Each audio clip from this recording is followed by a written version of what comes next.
Ya, shalom jemaat Tuhan. Kita berjumpa lagi dalam renungan harian. Hari ini kita kembali melihat tentang menghidupi Injil dan menginjili hidup. Topik hari ini adalah tentang spiritualitas mengingat. Nah, saudara, saya bacakan dari 2 Petrus 1 ayat 9. Tetapi barang siapa tidak memiliki semuanya itu, ia menjadi buta dan picik, karena ia lupa bahwa dosa-dosanya yang dahulu telah dihapuskan. Nah, saudara, ayat di atas memberitahu kepada kita suatu pelajaran penting, bahwa lupa adalah sebuah penyakit rohani yang menjangkiti setiap orang Kristen. Kadang-kadang kita lupa sama pencipta kita, lupa akan Tuhan Yesus, lupa akan Injil, lupa akan salib. Bahkan orang yang muda pun bisa pikun ya, seperti itu, pikun secara rohani, lupa. Akibatnya mereka menjadi buta dan picik, tidak lagi efektif seperti sebelum-belumnya. Mereka lupa bahwa mereka adalah garam dan terang dunia ini. Nah, gagal ingat seperti penyakit rohani kronis bangsa Israel. Itulah diagnosa Allah terhadap umat pilihannya.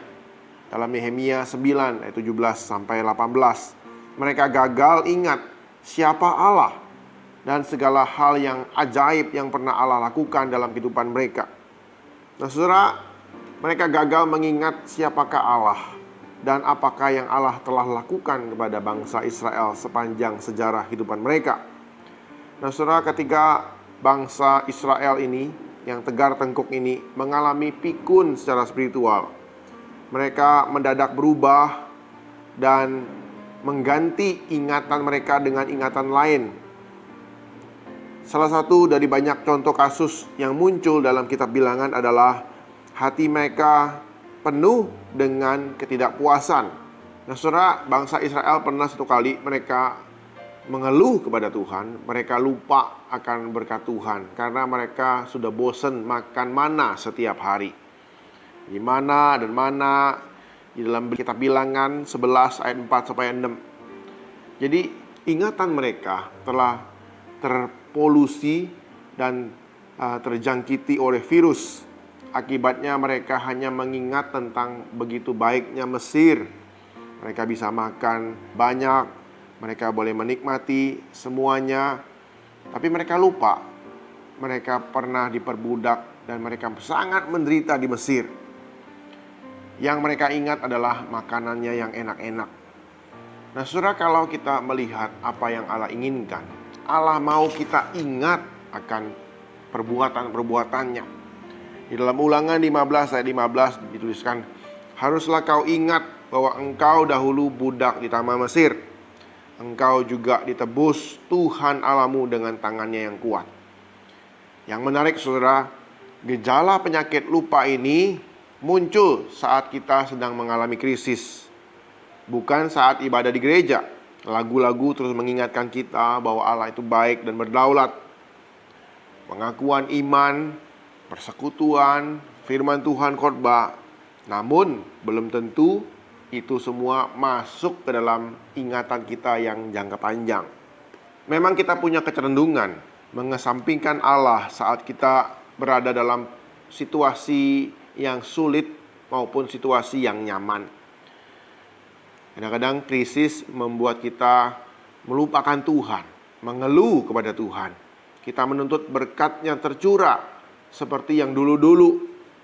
Kalau berkat-Nya tersendat, kita mulai sewot, kita protes kepada Allah, seolah-olah Allah itu gak peduli sama kita. Allah itu gak punya kuasa untuk memelihara hidup kita. Nah, saudara, kalau seperti itu, momen-momen berat ataupun krisis membuat kita ingat bahwa apa yang mendominasi ruang-ruang memori kita. Apa yang kita ingat, saudara? Tentang kebaikan Allah kah? Ataukah tentang berkat-berkat Allah itu sendiri? Nah, saudara, ketika kita mengalami penderitaan, apakah kita mengingat berkat Allah dan Allah yang baik itu? Atau kita hanya mengingat hanya berkat-Nya saja, bukan Allah-Nya yang baik itu? Nah, di sisi lain, saudara, ketika kita merasa nyaman, kita mengalami kelebihan, kita pun sering lupa akan Allah.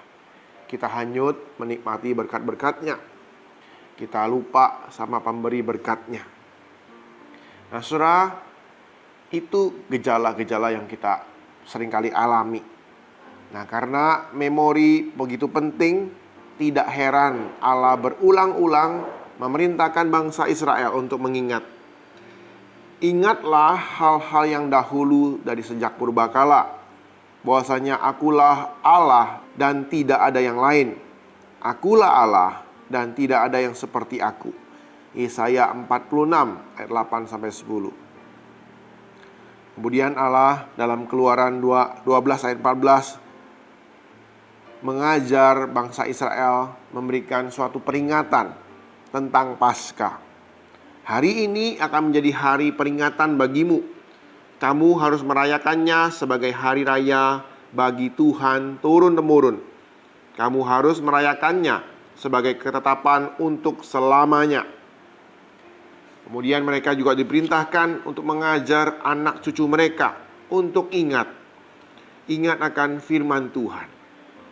Dalam Ulangan 6 ayat 8-9 dikatakan, haruslah juga engkau mengikatkannya sebagai tanda pada tanganmu, dan haruslah itu menjadi lambang di dahimu, dan haruslah engkau menuliskannya pada tiang pintu rumahmu dan pada pintu gerbangmu. Saudara, Yesus sendiri mengajarkan pentingnya mengingat hal yang utama yang harus kita ingat. Dalam perjamuan malam, sebelum ia naik kayu salib diserahkan kepada orang-orang berdosa, ia berkata, inilah tubuhku yang diserahkan bagi kamu. Perbuatlah ini menjadi peringatan akan aku. Lukas 22 ayat 19. Ia ingin kita mengingat pengorbanannya, tubuhnya dan darahnya yang tercurah untuk kita.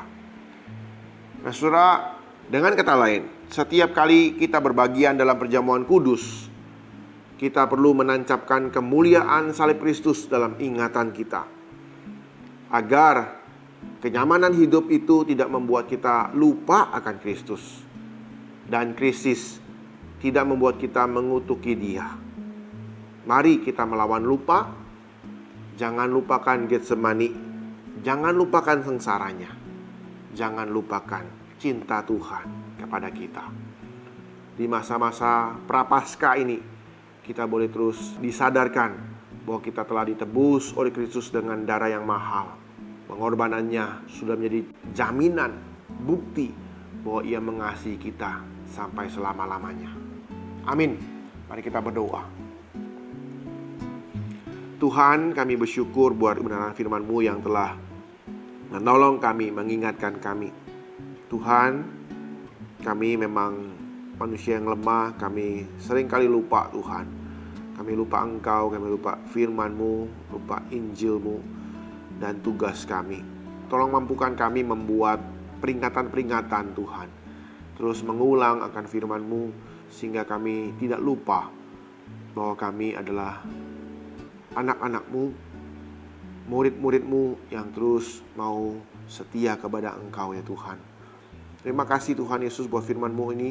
Kami sungguh bersandar kepada Engkau saja, dan biarlah kami boleh setia mengingat akan salib Tuhan dan karya Tuhan dalam kehidupan kami. Terima kasih Tuhan Yesus. Inilah doa kami dan permohonan kami. Demi nama-Mu kami ucap syukur dan berdoa. Amin.